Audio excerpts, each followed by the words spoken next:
Chers téléspectateurs, qu'en pensez-vous?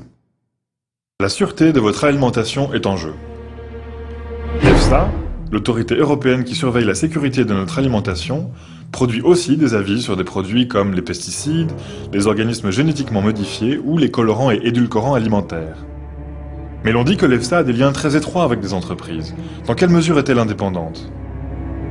Quand un producteur d'aliments, Nestlé par exemple, veut mettre un nouvel édulcorant sur le marché, il doit lui-même faire des recherches sur le produit pour voir si celui-ci est sûr ou pas.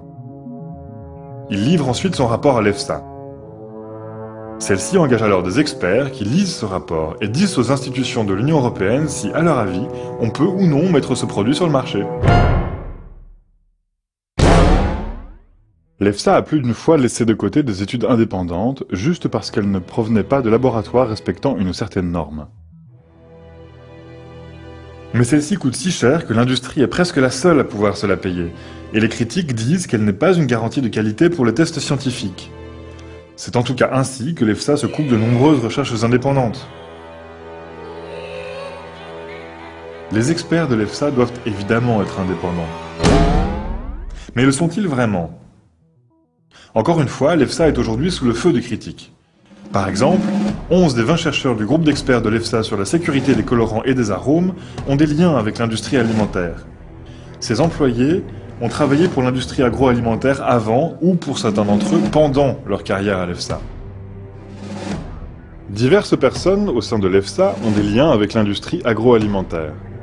Par exemple, Milan Kovač, un membre du conseil d'administration, était également directeur de l'International Life Sciences Institute, ou ILSI, un think tank et groupe de pression sponsorisé par des multinationales de l'agroalimentaire et des biotechnologies telles que McDonald's, Coca-Cola, Unilever et Monsanto.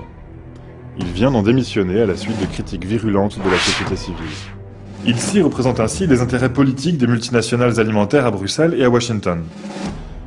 Mais dans le même temps, la Commission européenne regarde ailleurs.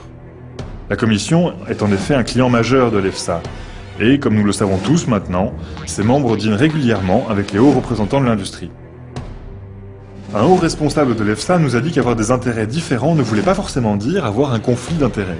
Mais la vraie question est, ne serait-il pas préférable que notre sécurité alimentaire soit étudiée par des scientifiques indépendants, se basant sur des recherches indépendantes? Qu'en pensez-vous?